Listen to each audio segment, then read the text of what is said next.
We're here at the 2025 ASE Instructor Conference, and it's just a fantastic event. I participated the last 3 years, and you get to work with so many different industry partners and instructors from across the industry, and they get a chance to learn, some different things, some different pieces of technology from different OEs, different aftermarket folks, and it's a great opportunity to learn and for their continuing education.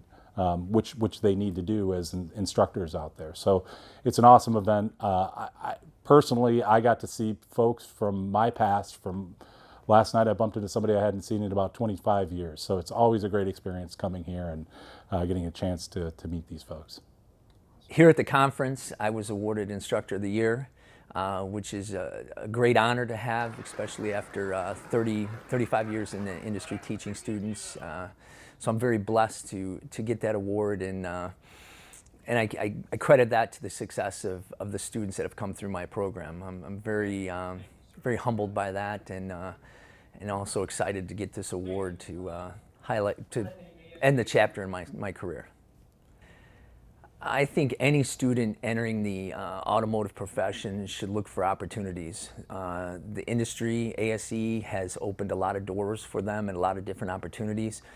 That provides a lot of different growth that they may not get if they just are in the classroom. So they need to embrace any opportunity, and if they get that, they need to try to take that opportunity that the teacher is presenting to them.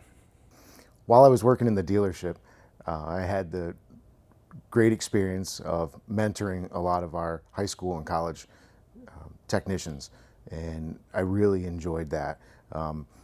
Formed a lot of great relationships while I was there, and I thought maybe that would be a great space as the next level of my career. The opportunity came, and here we are 19 years later. Continuing education is very important as a technician coming up, or as an instructor, in the automotive or truck fields. And if you're a technician today, you have to be a lifelong learner because the technology is moving at such a rapid pace. It felt like when I was coming up, things would be relatively stable for a long period of time. But these things, the electronics and the control modules in these vehicles are changing at such a fast pace. If you're not staying on top of it, it's going to pass you by. So it's important, these events that we do, like this instructor conference, attending these, you get a chance to keep up on some of that technology shifts and changes and see things that are going to happen in the future too. So you see where it's all going.